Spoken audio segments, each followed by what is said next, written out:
Here's your First Warn Weather Forecast First, sponsored by Anderson Collision Center. Visit driveanderson.com. Well, just like yesterday, we had a spread in our temperatures where we had the low clouds and the fog. Our numbers again stayed in the 30s, but where we had sunshine off to the west, temperatures were able to warm into the 40s. Now we have cleared out, but I think we'll see some areas of fog develop again going through the night tonight. We do have some higher level clouds working in, so this will leave our skies partly to mostly cloudy as we go through the rest of this evening. Those temperatures staying in the 30s, dropping down again into the upper 20s for some, heading into the overnight tonight. We will still see that warm up going into the next couple of days, along with a chance for rainfall. Timing that out when you join me in the First Warn forecast a little later. A woman is dead after being hit by a car in Rockford. Police are searching for the hit-and-run driver. Plus, Rockford Partnership wants to get more people reading. The effort's focused on a particular age group. And a committee on Capitol Hill calls the head of the FAA to take the stand. The agency says it won't tolerate any more issues from one aircraft manufacturer.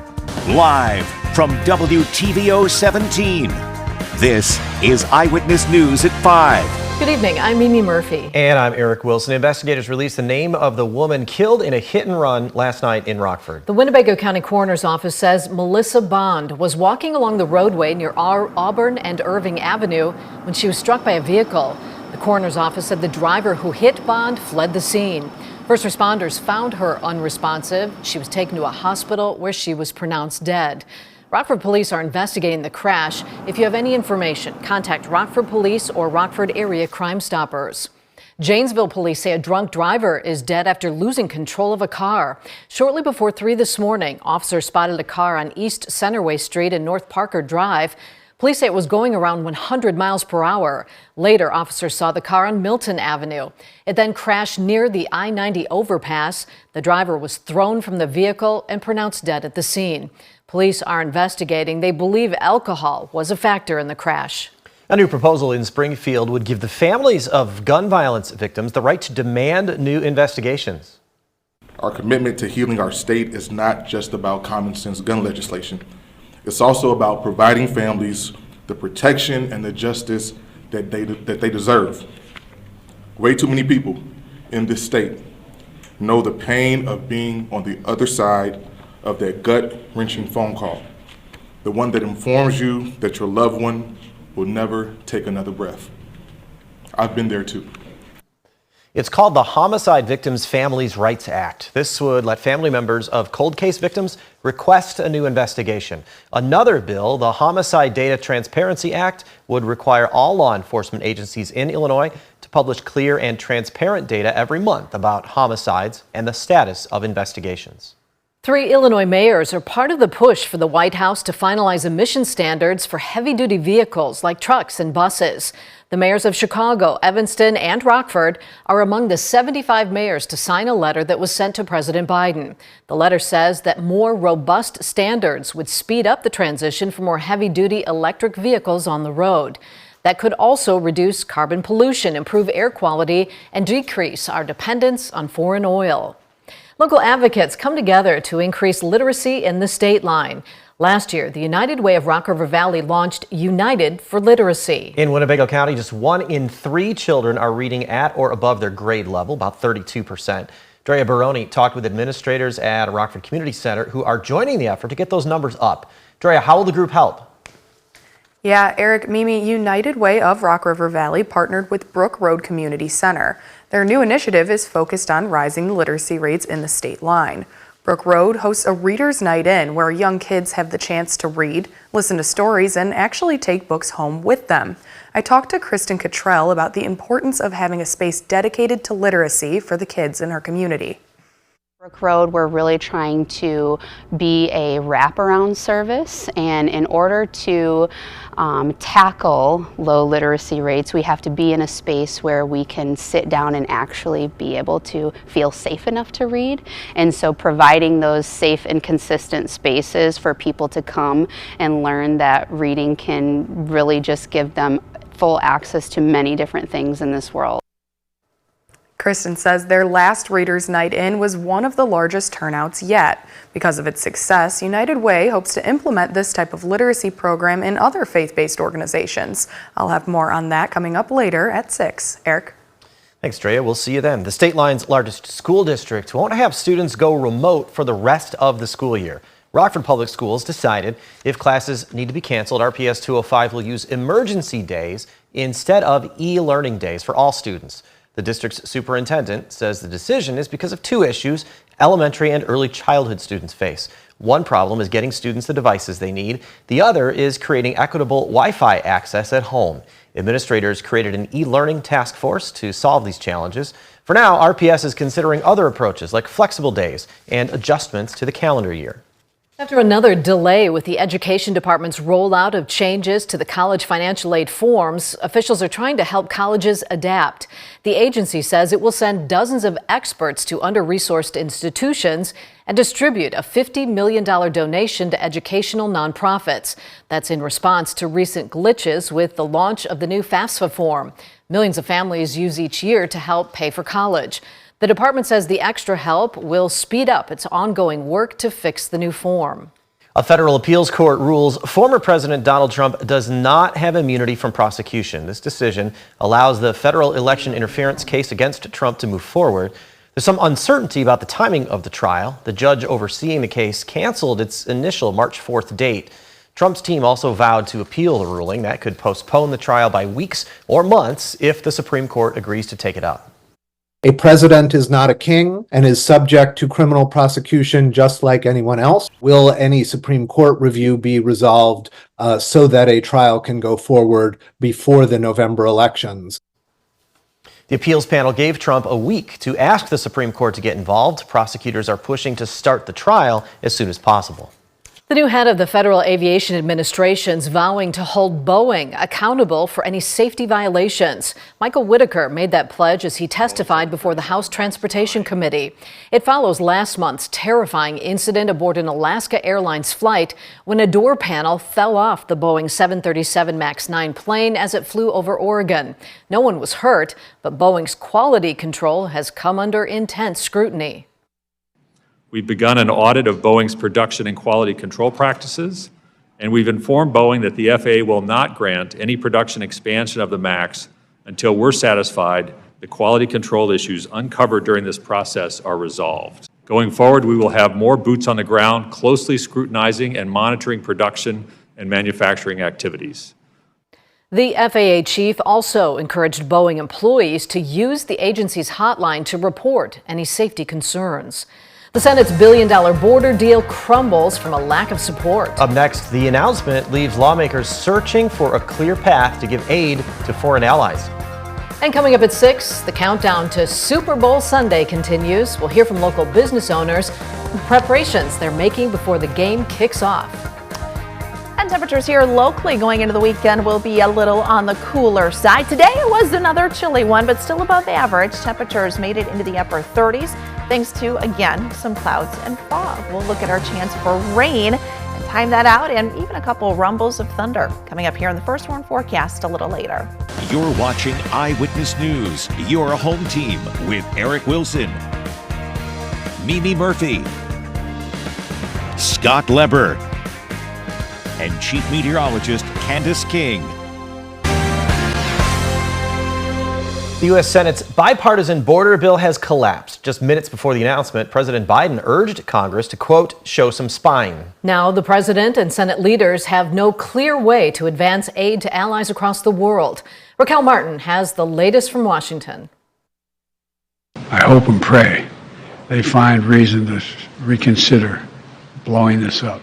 Tuesday, President Biden pleaded for Republicans not to abandon legislation to secure the border and send aid to Israel and Ukraine. History is watching. Can't continue to let petty partisan politics get in the way of our responsibility. But the bipartisan package was as good as dead just an hour later. Senate Republican leader Mitch McConnell, who had supported the bill, surrendered all hope. We have no real chance here to make a law. Why? A simple reason. Donald Trump. President Biden says Trump would rather weaponize the border in his battle to win back the White House. For the last 24 hours, he's done nothing, I'm told, but reach out to Republicans in the House and the Senate and threaten them and try to intimidate them. Republicans deny Trump is the reason they have killed the bill. I haven't talked to him. I'm not sure anybody on the stage has talked to him. They argue the bill is bad policy and makes the border less secure. Fast tracks more illegal immigration, doesn't do anything on a border wall. It is disastrous. Democratic Senator Chris Murphy spent months negotiating Republicans on the bill. It is doubly outrageous for them to now oppose the very bill that they begged us to craft. Speaker of the House Mike Johnson is now pushing a standalone bill to provide money to Israel. President Biden promises to veto it if it does not include aid to Ukraine as well. In Washington, Raquel Martin. Looks like the warm weather will stick around in the state line a couple more days. Coming up after the break, Candace gives us our chances for rain and tells us about another possible record on the horizon.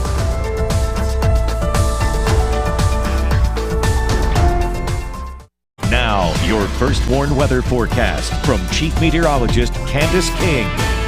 Well, that fog once again stuck around along with some of the low clouds throughout much of this afternoon. So for some, our temperatures, just like yesterday, did not make it out of the 30s. To the west of us, we were in the 40s, and we are still dealing with a little haze and some fog, especially to the southwest of Rockford, where visibility is down to about 4 or 5 miles. 5-mile visibility right now in Sterling. We're at 8 in Rockford and 5 out in Galena. This did play a role in our temperatures here this afternoon. 37 the high, 40 in Freeport, but you look to the west again and that temperature at 46 degrees. Now we take a look with our SkyTrack camera up in Beloit. We were able to see some sunshine kind of peer through here earlier today. So there is a beautiful sunset for some, but remember areas to the southeast, like in Rochelle and DeKalb, where we're dealing with a little more kind of haze and fog. Well, we still have some cloud cover and some fog. As we take a live look with our SkyTrack camera down here in Rochelle, you can still see some of that haze here on the horizon for us this evening. So this is going to be something I think we see again as we go throughout the night. That fog settling in, locally dense fog, and temperatures dropping back through the low 30s. Those numbers right now at 34 in Rockford, 35 in Rochelle, 36 in Dixon, and 37 our current temperature in Freeport. Our weather watcher Terry in Genoa also 37, dew point at 34, southwesterly wind now at 5 miles per hour. So we've got some fog that'll develop here as we head through the overnight. We do have some clouds moving in. More moisture moving in I think will lead to a little more cloud cover. But the good news with tomorrow, and I think the difference between tomorrow and these last couple of days, we have more of a southerly push of wind, so we should be able to warm our temperatures. Last couple of days, we've kind of have had an east and northeasterly wind, so there's been a little bit of cooling taking place, but we should be able to warm things both up above and down at the surface, so hopefully the fog doesn't last as long going into tomorrow. But the storm system working here across the southwest, which brought lots of rainfall, heavy rain, flooding rain, flash flooding, actually across parts of southwest California, eventually breaks down that ridge and moves closer to us by the end of the week. So that'll increase our chance for some rainfall here as we go throughout Thursday, maybe even hearing a few rumbles of thunder Thursday evening. Temperatures for tonight are in the low 30s. We've got cloud cover, again some fog to be concerned with. As we go through the afternoon, the fog should lift, but we do keep the clouds. So we'll call it a little filtered sunshine going into the afternoon tomorrow. Through Wednesday night, we are dry and rather mild too. Temperatures are in the low 40s Wednesday. This will help springboard us into the mid-50s despite the cloud cover Thursday. Now by Thursday, we've got a chance for some showers. Could see a few pockets of some heavier rainfall just before noon on Thursday.